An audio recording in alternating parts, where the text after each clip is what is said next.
I did bring her to the writer's room all the time because I was so nervous having my own show that I was like, I have to have a therapy. I'm like one of those people that has to have a schnauzer follow her everywhere. Dog people, thank you for coming back to Rescued by a Dog, the podcast about dogs who have actually saved their owners' lives. I'm Laura, the host of this podcast. Are you seeking the finest dog bed for your loyal companion? Well, lucky you. Look no further. Today's episode is proudly sponsored by Big Barker, the sole provider of clinically proven dog beds for large breeds. With a remarkable 10-year warranty and an extraordinary 1-year trial, their beds offer unrivaled quality and peace of mind. Backed by scientific research, Big Barker beds deliver superior orthopedic support, ensuring your furry friend experiences unparalleled comfort and joint relief. Don't settle for anything less. Visit their website, bigbarker.com today and treat your beloved pet to the ultimate sleeping experience. Big Barker is a trusted choice for discerning pet owners. Today, you'll hear from the amazing actress Jess St. Clair and her husband, the writer Dan O'Brien. When they simultaneously developed cancers, the love of their pup Emma helped them survive. Hello, hello, hello. Can you hear me? Dan O'Brien and Jess St. Clair, I'm so happy to see your faces. Hello, friend. Hello, my friend. So happy to see you, Laura. Thank you for having us. Yeah. Jess St. Clair, you make me laugh in everything that you're in. Oh, thank you. And Dan, I have been in awe of your writing since college. When I remember sophomore year, I remember reading something you wrote and being like, well, I thought I was a writer, but now I can't do this stuff. Please. Thank you. So thank you for coming on here to talk about your dog and how your dog has helped you through a lot of stuff. Yeah. Of course. Yeah. Sweet Emma. We missed her. We miss her every day. Emma P. Schnauzer. For some reason, we gave her a middle initial of P, but I'm not sure what that stood for. Yeah. And also, I named my character in Playing House after our dog. Oh, that's right. Yes. Oh. So what was so funny is one day she did come to set with me quite a bit in the very beginning before I had a baby. And you smuggled her in. I would smuggle her in and I would say that she was like on a show, even though she was like the rattiest rescue schnauzer ever. And when the characters would say Emma, when they would call my name, she'd be like, because she thought that she was being called. It was so cute. Oh my God. Yeah, that's how obsessed we are with it. I should say also our production company is named after her as well. We are called Schnauz House Productions. Schnauz House Productions. And I should say we didn't, like Jessica said, we rescued her. We didn't know what she was. We thought she was just a kind of mutt or something. Because when we got her, she didn't really look like a schnauzer. She was, very skinny. She was two-toned. She was brown from like the waist down. Like light brown and then gray. And then like schnauzer gray from the waist up and very curly. So we thought she was a schnoodle. We thought she was perhaps part poodle, part schnauzer for a while. And then once she got healthy, she really looked like a schnauzer. But it wasn't until we ran into like 2 or 3 on different occasions, 2 or 3 schnauzer breeders who were like, oh no, this is a schnauzer. You have. I think we just like the name Schnoodle better. Schnoodle sounded funny. So it was kind of a bummer to have to accept it. But we used to say she was business in the front, party in the back when she was two-toned. She was two-toned. But eventually she just looked like a schnauzer. I mean, we never gave her the like classic schnauzer cut because I would cut her hair myself. That was always something to watch. Well, because she had the beard, and I've got a beard. So I felt like, I was responsible for keeping her beard in good shape. Also, Laura, why don't you tell them what you did on the eve of the birth of our child? Oh, so we already had, we adopted Emma, I think pretty soon after we moved to LA. So 2008. She was part of like a rescue thing that happened in our neighborhood, and we just found her that way. It's it's actually an organization that was called Perfect Pet Rescue. Perfect Pet Rescue, and it was a woman. I think they're still in business here in Los Angeles. They might be West Side Los Angeles, and she would go to the pound or whatever and collect mostly smaller dogs. and then bring them to, we live in Santa Monica, so she'd bring them to the main drag in Santa Monica on the weekends. And, we were looking for a dog for weeks, if not months. And it was kind of, a love at first sight, love at first walk experience when we found Emma. She just felt right. She was about 23 pounds, depending on how many treats she was getting. As she got older, she would get a treat every time we passed by her. In the last couple of years. Yeah. Mm-hmm. Literally every time we passed her, I'd be like, here's another treat. She got a little heavier. She was gray and white. She was, as soon as she lost her business in the front, party in the back, kind of fade. That was, I think, either she'd been out in the sun, or nutrition, or we're not sure, but she turned into a perfectly gray and white, salt and pepper, they say, schnauzer. And she was bigger than a mini and smaller than a regular size schnauzer, but we don't know where she came from, but we do know she was perfectly trained when she arrived. We had never had a dog before. We completely flipped out when we first got her. I was like, we had no idea how to take care of this animal. And she was completely never barked. Schnauzers bark all the time. She never barked. She put herself to bed at night. It was like she was just, at exactly 10 p.m. every night. Is that true? She would just kind of pad over to her bed and go to sleep. Yeah, she was very noble. And we were terrified, as Jess said. We were nervous about. And then they were one of those rescues that didn't check your house. They just we just wrote them a check for $200 and then just drove away with the dog. And I remember going to Petco, what do you get a dog? We were cat people growing up, so I really, quite frankly, I flipped out and I said, I don't know if I can do this, because Dan actually had to leave town first for a production, and I had to go shoot something, and I didn't know what to do. I had to smuggle this dog into the Paramount lot under a blanket. It was I really was smuggling the dog in, and I was so overwhelmed, and I didn't trust myself to be able to handle this. And a lot of people in my life were also like, you know what? You're just not a dog person. You just can't do it.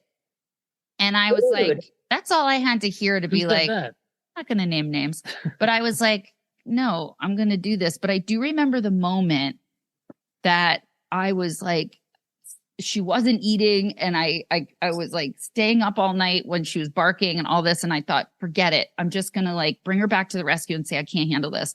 And we were sitting in a stoplight, and I looked over at her and she looked at me, and our eyes met. And I said, oh, fine. Yes, you're it. Yes, we're going to do this. We're going to do this, but I want you to know I don't know what I'm doing. And the rest was history. We had moved to LA probably a year before then, and it had been a really hard year. Moving to LA is so from New York City, yeah, hard. It's a different country. I was just crying all the time in Target parking lots. And the biggest shock from New York to LA is suddenly you're just not around people so much. You can feel so much more isolated in LA. And that's another reason why we wanted a dog, because we could walk the dog around Santa Monica and you could chit chat with people on the street, on the sidewalk. Yeah. Santa Monica, where we live, has more dogs. I'd say this, I don't know where I read this, but more dogs per people than anywhere else. So, and I love to small talk. It's what feeds me. So when I felt like the cord had been ripped out of the wall when we moved to LA. I'm like, how do I get to the people? And then once we got a dog, I loved it here.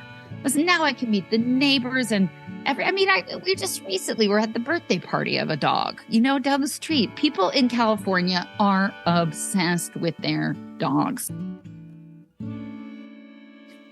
And then we had our first and only child in 2013. So Emma was, and we weren't sure how old Emma was when we adopted her. We were told maybe she was a year old, maybe she was 2 or 3, somewhere in that range. But what did you do with the schnauzer clippers? So I'm getting to that. To my own hair, I gave myself a crew cut, with the dog clippers.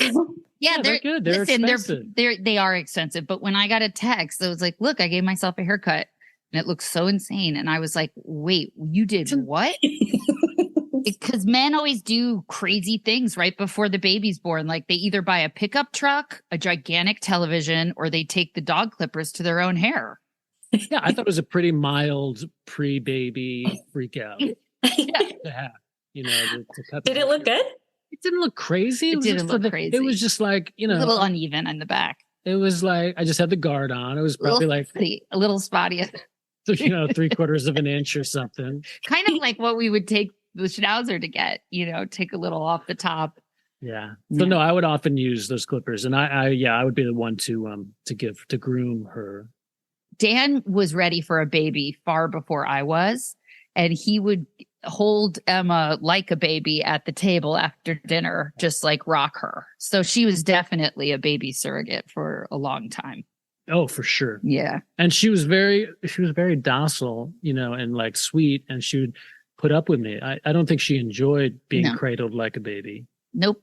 Because schnauzers are pretty aloof in their way. Like they don't actually want to be on your lap all the time. But I would force her to do it. Yeah.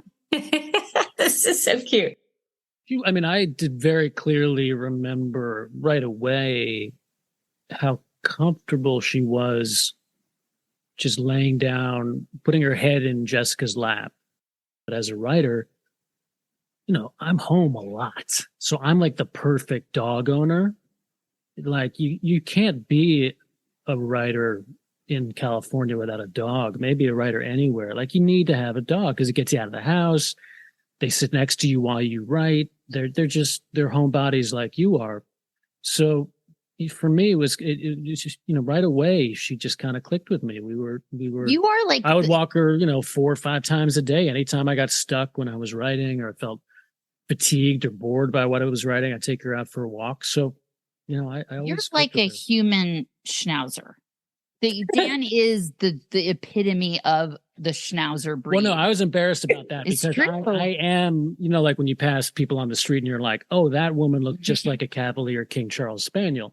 Yeah. And she's walking one. And that's how I was for sure. Especially as I got gray, as my beard got gray, I was like, oh God, I'm a doppelganger with my schnauzer. Dan needs another schnauzer. Like we have a really wonderful puppy, but I gotta tell you, I don't think Dan's heart will be fully whole until we get another rescue schnauzer. Oh, but I don't know how much of that was the breed and how much was just her, Emma, and how much was a rescue dog. Often rescue dogs have a certain temperament, maybe because of what they've been through, and maybe because on some level they're happy to be where safe. So I just loved pampering the dog. You did. You seem to think that Dan is also like a schnauzer in personality. In what way? Yeah, she's very self-possessed, very kind, very gentle, very noble, truthful. You feel like you would get like a truthful answer from her. I don't think she would know how to bullshit somebody. She was very stoic. So like schnauzers as a breed are very stoic. In that you wouldn't know they were, dogs are, but especially schnauzers, you won't know necessarily if they're sick because they'll hide it. She was there if you needed her, but like even when our daughter came home from the hospital, she very much understood, like, I am not going to push my way into this. Like, I want to give space for the baby. Actually, I felt a lot of guilt when we first had our daughter because I felt like Emma pulled away a bit, but it was like in deference. It was almost like she realized I had my hands full. Yeah. But she was always concerned. Like she would watch over. We read somewhere, and maybe this is total BS, but we read somewhere that schnauzers, hundreds of years ago were bred to kind of babysit children. Like in the Middle Ages. To watch over like toddlers in the Middle Ages. Somewhere in Saxony or something. They were like nannies. When the parents would go, the serfs would go like hit the fields. They would stay back and watch the kids. And she had that. She never seemed like anxious, but she would kind of watch the situation. Yeah. She would put up with BB, pulling her ears when she was a baby, and just very stoic. calm, without being timid, Steadfast.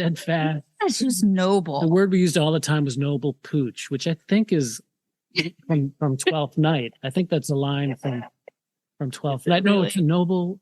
There's some reference to a noble pooch, a noble beagle, or something in Twelfth Night. And so, for whatever reason, that's the word. Before, when I was pregnant with BB, I was very sick for like 5 months. I, was nauseous day and night. And she was so instrumental in calming me down, because at night was the worst. And at about 6 o'clock, I would lay down in the bed and she would basically lay down next to me, basically laying her whole body on my belly. And that would actually make me feel not nauseous. It's like in Mexico, there's these hairless dogs that I had read people put on their knees to help their arthritis. That's what it was like. Spooning with this dog was the only thing that made me feel not nauseous. It was crazy. So already she was just this wonderful nursemaid in a way. And then, and then the baby came. And so, and should we lay out the timeline? So we adopted her in 2008. BB was born, our daughter was born in 2013. So we had her for about 5 years. And then in 2015, Jessica was diagnosed with stage 2 breast cancer. And then 6 months later, I was diagnosed with stage 4, but treatable colon cancer. It's exactly what you think it would feel like, a total nightmare. And also you're every day you just have to get through that day. Cause we also had a 1.5-year-old at the time. So it was we had to just get through the day, somehow not feel, too sick, and fake it for our daughter. So luckily we had somebody who was helping us take care of BB, but I would basically go out walking for 2 hours a day. It was kind of my thing to I would walk to a specific stairs and walk up and down the stairs and then back again. And it was my way of sort of gauging how healthy how strong I was at the time. And also walking was the only thing that would make me feel less stressed. But I would take Emma with me because I wasn't alone, even though I was so lonely. And I apologize. It's amazing. I don't cry at anything anymore because I'm probably a little dead inside. But when you bring up Emma, I'm gone. But yeah, she was with me, even though she, didn't know what was going on. It was I felt safe with her, so yeah, she was. And then at night she would, cuddle up with us and be on the bed with me. I know there are some dogs who can be really high maintenance, and that would have been really hard had we had that during that time. But she just was there when you needed her, and when you needed space, she was happy to be. You just had a sense with her. Again, I don't know if it's the schnauzerness of her, but you just had a sense with her that she that she had a kind of telepathic connection. Now we really seem like we're from California. No, but you felt like she had a soulful aura about her. But on the other hand, I would say for my part, you didn't have to worry about the complications of a human relationship when you're sick. You didn't have to worry about, for example, when you're going through something like cancer, many people are scared away by it. So many friends and acquaintances become scarce. Many friends and acquaintances show up in a way you've never imagined before. But some people understandably are scared away or whatever. And so there was something just so helpful and unique about having this dog who knew you didn't feel well, maybe on some level knew you really didn't feel well. But she just understood, and she was there, and she was going to take a walk with you, or she was going to, keep you company. And I felt the other side has brought us this other little being who is Emma was an old soul for sure. Who knows? Emma might have been, I remember Oprah's talking about how if you have so many lives, at a certain point you get so noble and you figured out the secret of life, so you never come back. I feel like Emma is just up there. She's ascended. She's totally ascended. She's reached nirvana or something. Or I may not be able to get through this interview. Poor Dan. He's like, can we please have a minute where we're not crying about this dog? This is like our wedding day. I'm so sorry. I can't stop the more I cry, the drier this guy gets. Yeah, I'm dry as a stone. It's a good yin and yang. Oh God. I'm crying on the inside. I know. What I do is I cry. I if she cries now, I get very stoic, and then like 5 days later, I cry alone. Like a schnauzer. Emma wasn't taking the center stage crying. She was helping me cry. Tell me what it was like then to be in the next phase where you found out Dan was sick too. Wasn't the most fun we'd ever had. It was.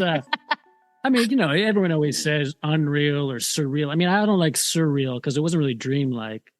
It's just a heightened, crazy place to be. It's similar to any form of trauma, and trauma is relative. So we've all experienced some form of it. You feel somewhat outside of time and place, and I think it's almost a loss of identity. You don't quite know, aside from just the fear of dying or losing your loved one. You just don't quite know who you are anymore. And that's what, for me, since I was a kid, writing was a way to respond to trauma and to try to, to find a story about myself and about Jessica that made sense and it would help me through.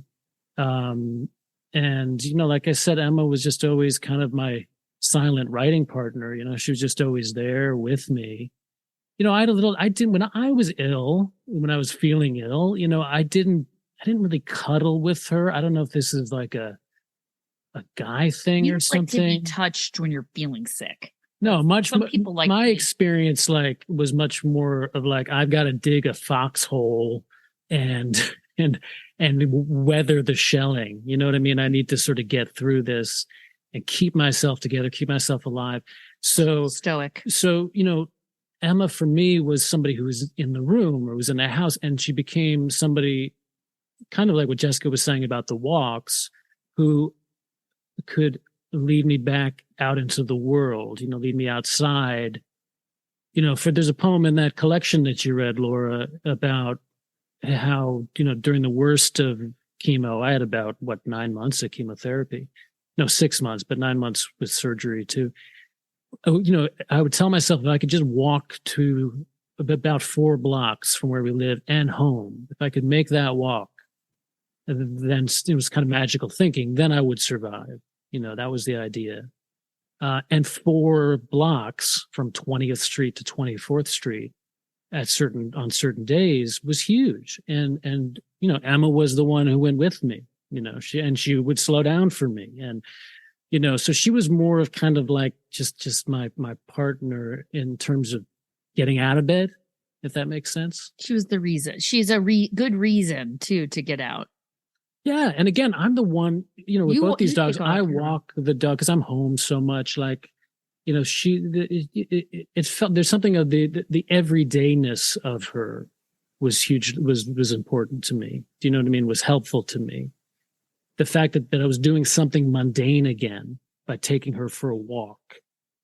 I needed that because everything else felt chaotic and crazy and terrifying, So she was helpful in a kind of like just how normal it was to be able to walk her if I could do that.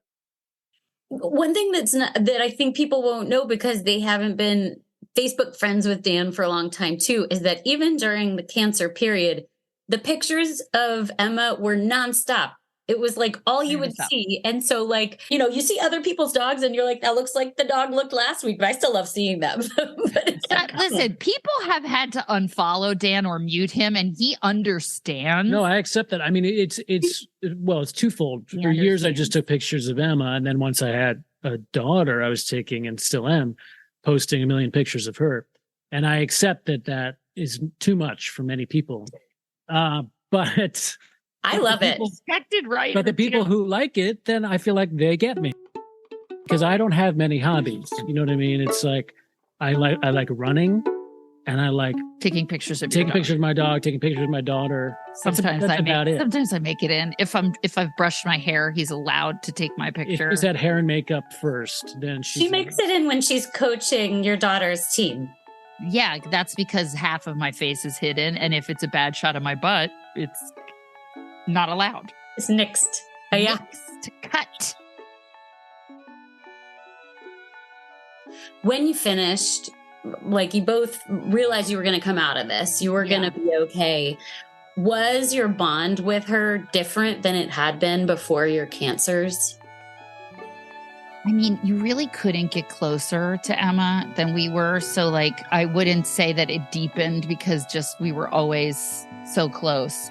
The thing that was most challenging is then like as she got older, she started to get dementia, and that was really hard. And I know I don't want to be a bummer, but that was the hardest part. Yeah, it felt like it, once we started to feel, because you finish cancer treatment, it's not like you dust your hands off and go phew and it's all over. You don't know. There's so much ambiguity and fear that you have to process for years afterwards. Yeah. So, it was kind of a crossfade between us coming out of treatment and Emma starting to, really age. And the dementia. And then she was eventually diagnosed with lymphoma, but that was a pretty slow process as well. So, yeah, I don't know. We kind of transitioned into helping her and trying to figure out the best way to take care of her. Yeah. As she got, old and sick. And it was, it was a real gift to be able to take care of her because of how much she took care of us. It was also extremely triggering, though, for her to have, a form of cancer. Like, it was very hard when she was getting, and then we decided to get, because we are completely insane. We were like, well, of course, we're going to have to take our life savings and give her chemo. So we did that for her. And actually, we got an extra year with her, which was really beautiful. But I remember speaking to my astrologer, Heidi Rose Robbins, when I got the news that she was sick, and I said, I don't know what to do. And she said, I think Emma knows that you guys are okay, and she can go now. So Emma died, and we all, and all of my little dog friends around, people, humans and their dogs, they all knew it was happening, and we hugged and we cried early in the morning.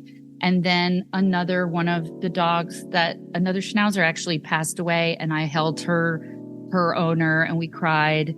And another dog around the corner passed away. And it's like we're all celebrating in the new puppies, but also checking in on the old ones too, And it's such a special way to feel community in a place, in a city where it can feel very isolating.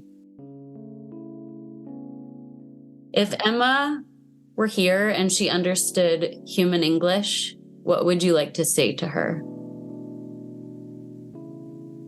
I'm very simple. I would just want to say thank you. That's what I was going to say. Thank you for the gift of her affection and her presence in our lives for 15 years, especially during some very difficult times. And I would want to say, that I hope we returned her love in kind, Yeah. And that we can't wait to see her again.